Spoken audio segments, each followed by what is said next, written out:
Magandang umaga po sa ating lahat. Araw po ng Miyerkules. Andito naman po si Professor Tonton Contreras sa isa namang edisyon ng Usapang Politika dito sa Facebook para sa mga friends ko live. Pero para sa mga followers ko dito sa Facebook at mga subscriber ko sa YouTube ay team replay po kayo. Pag-usapan natin itong mga pinasabog ni Manang Aimee tungkol sa kanyang kapatid doong magsalita siya sa ikalawang araw ng Lunes sa rally ng Iglesia ni Cristo sa Quirino Grandstand. Dapat sana 3 araw yon pero mukhang pinutol na, tinapos na ng iglesia yung rally nila. Dapat sana hanggang kahapon pa. Mabibigat ang mga sinabi ni Senator Amy Marcos actually. Pinaratangan niya, inamin niya, sinabi niya na drug addict o drug user ang kanyang kapatid at maging ang kanyang hipag na si First Lady Lisa Marcos Araneta. At hindi lang yun, pati yung mga anak mismo daw ni Pangulong Marcos at ni First Lady Lisa ay mga gumagamit na rin ng droga. Pamilya ito eh. Kapamilya nila ang nagsabi. Nagugulat pa ba kayo? Ako hindi na nagulat sapagkat matagal na 'tong nilalabas. Kung may nagulat man ako siguro dahil kasama na yung mga bata. Kasi narinig na rin natin yung mga aligasyon na maging si First Lady ay gumagamit. Now, hindi usapin ito ng kung ano yung totoo, hindi eh. Usapin ito ng optics. Ano ba yung naging implikasyon nito? Bakit kaya ito ginawa ni Senator Amy? Pero siyempre unahin natin na yung punto na ito ay isang bagay na napag-usapan na noon pa. Panahon pa lang ng eleksyon ay meron ng mga usap-usapang ganito. In fact, recently, nagkaroon pa nga ng mga pulvuron na mga usapan, napauso pa yan sa social media ng mga diehard Duterte supporters. Talagang ginagamit nila yung ano na gumagamit ng droga si Pangulong Marcos. Ah, so hindi na nakakagulat sa totoo lang. In fact, ito ay pinag-usapan na at nanalo pa rin siya bilang presidente. Hindi ko sinasabing hindi ito significant sa mga tao, pero parang kumbaga sa ano, wala ng masyadong impact factor, wala ng gulat factor, hindi ka na magugulat at para bagang nakakapanghinayang, 'di ba, mga gano'n. Ang mas pag-usapan natin yung timing, bakit niya ginawa ito ni Senator Amy, 'di ba? Kasi alam mo sa totoo lang ang sa isang pamilyang Pilipino, sa ating mga Pilipino na malakas ang ating pagpapahalaga sa pamilya, nag-aaway-away tayo. Magkakapatid, mag-asawa, magkapatid sa magulang, hmm, you know, nag-aaway-away. Pero pagdating sa usapin na kung ito ay isa sa public mo, yun ay isa ng kalabisan. Minsan nga tinatago natin ang mga away ng pamilya, eh, hindi natin pinag-uusapan in public, pero ito talagang grabe. At ginawa pa sa isang rally na dinaluhan ng daan-daan libong tao at televised.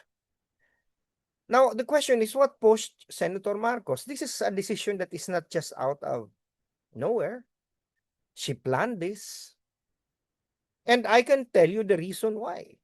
I think the reason is simply plain and simple. It's personal ambition. It's political opportunism. Kasi ang tingin ko si Senator Marcos, ang tingin niya mas magaling siya sa Pangulo. Siya ang favorite ni dating Pangulong Marcos. Siya dapat yung nagmana ng trono. Nagkataon hindi siya naging presidente, isa lang siya sa 2024 na senators. Ang presidente yung kanyang kapatid na bunso. Nasa tingin niya mas magaling siya. Kung pansin niyo nung unang mga buwan ng si Pangulong Marcos ang presidente, kung maalala niyo, sumisentro lagi si Amy. Nando'n siya sa mga personal appearance ni Pangulong Marcos, nagsasalita siya, bibang-biba siya.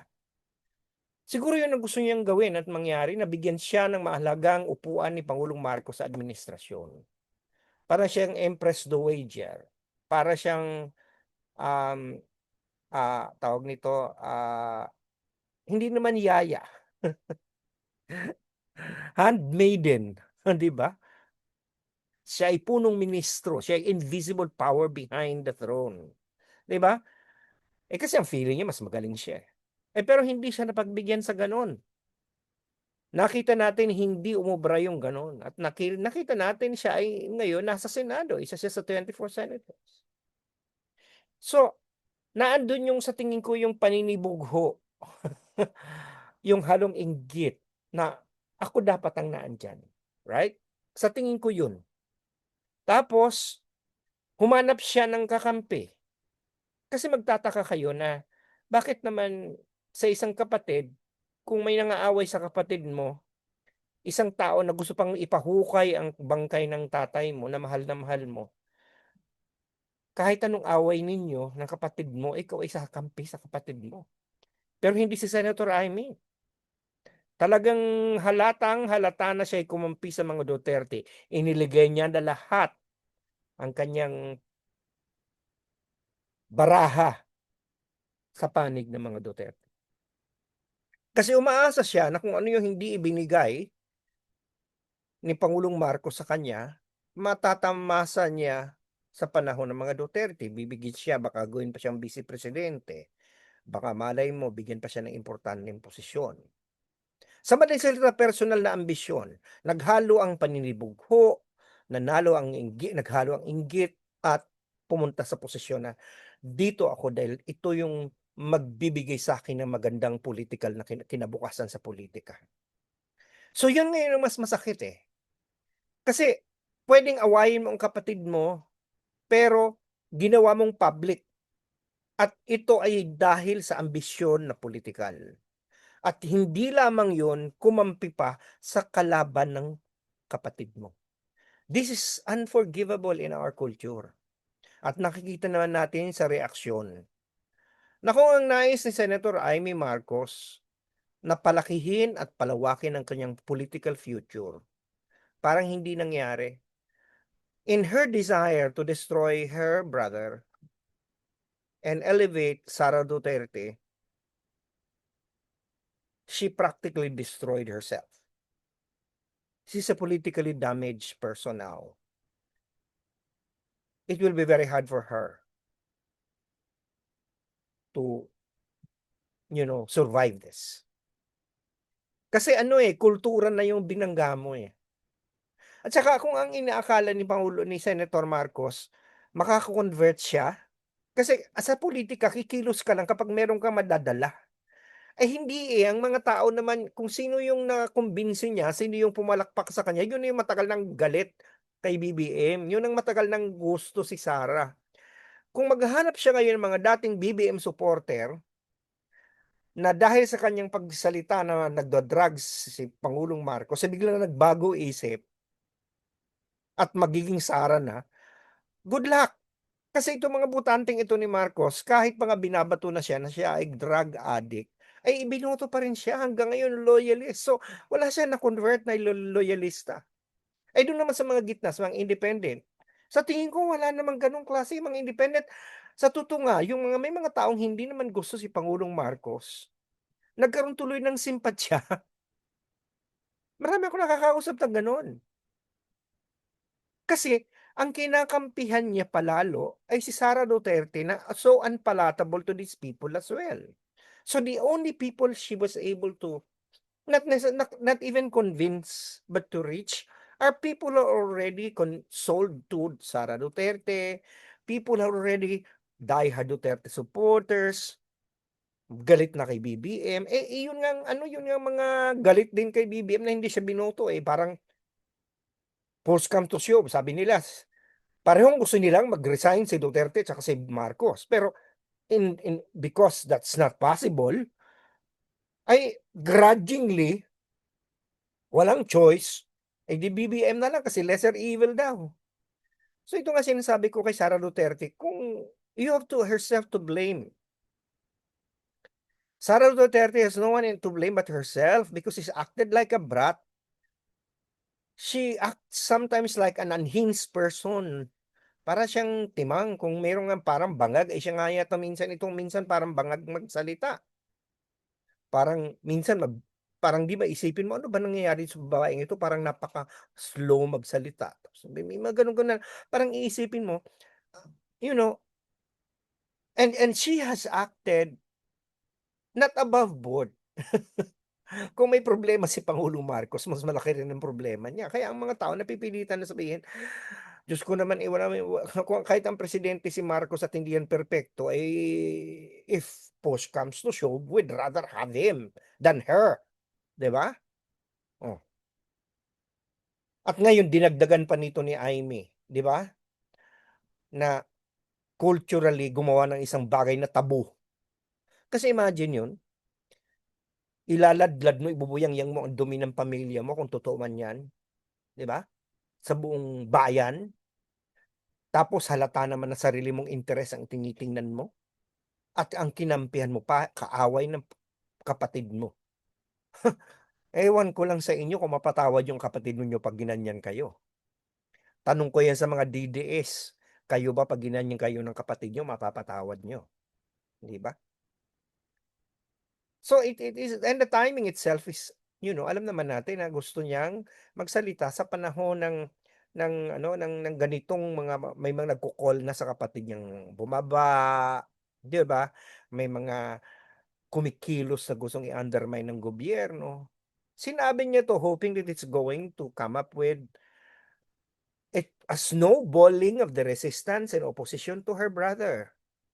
Ang nakakatawa nito, sa halip bigla tuloy pinutol na ng Iglesia ni Cristo yung kanilang rally.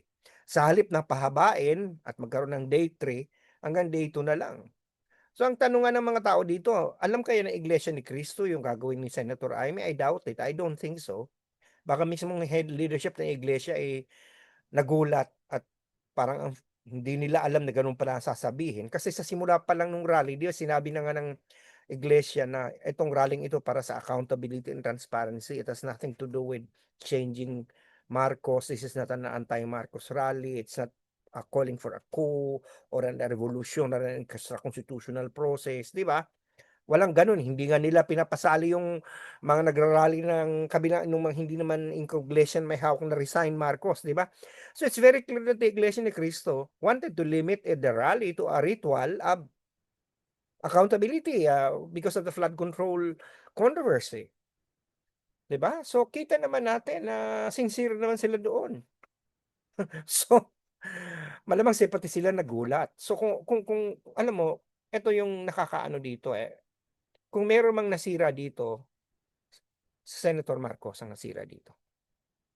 And I some kind of sad. I feel a sadness there. Kasi parang grabe yung extent ng kanyang paninibugho. Grabe yung lamat ng inggit niya. Na siya dapat ang naandyan. 'Di ba? Siya dapat ang naandyan. Siya ang mas magaling, 'di ba? Pero ngayon nasa labas siya. Echa puwera outside the kulambo. So, nakalulungkot kasi matalino naman 'to sa Senator Marcos. Nung una, hanga naman ako dito. Pero perang yung point na naumay ka na to a point na parang eto nga ang sinasabi ko din tungkol diyan sa drug use na 'yan. Maraming mga tao na nagsasabi na totoo naman 'yan, et cetera. Sa akin kasi, okay, granted na nag-drugs ang kapatid mo. Ba't mo tinolerate? Ba't mo ini-enable, ginawa mo pang presidente, nangampanya ka pa, 'di ba?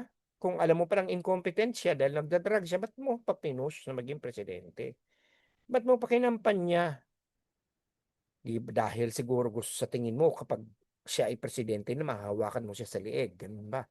Iaalaw niya na ikaw ang siyang maging power behind the throne, gano'n ba?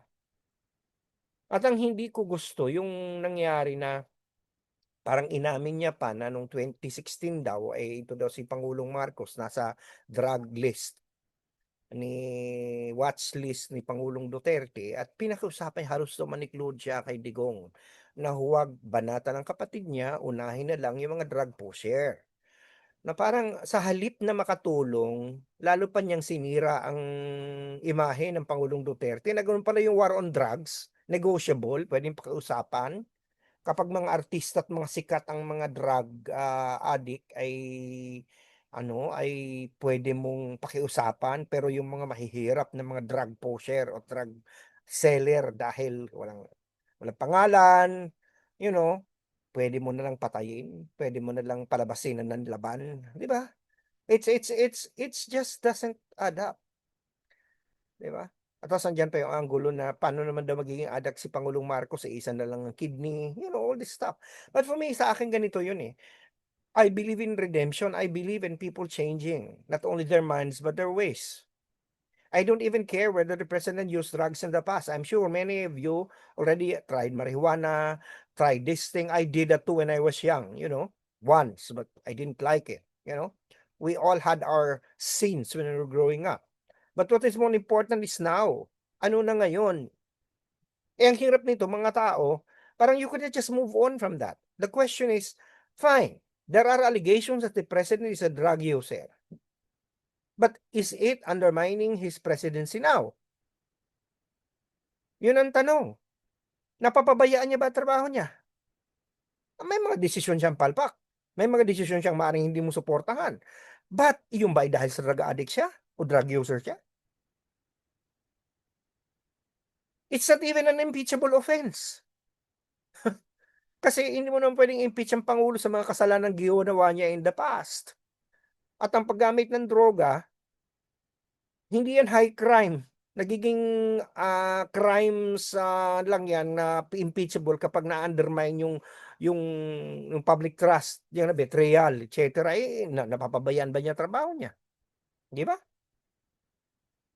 And, sabihin niyo, illegal ang gumamit ng droga, fine. Pero hindi mo naman siya pwedeng i-prosecute dahil presidente siya, may immunity siya from suit. Ay di pagbaba niya, pwede, kung that it still matters to people.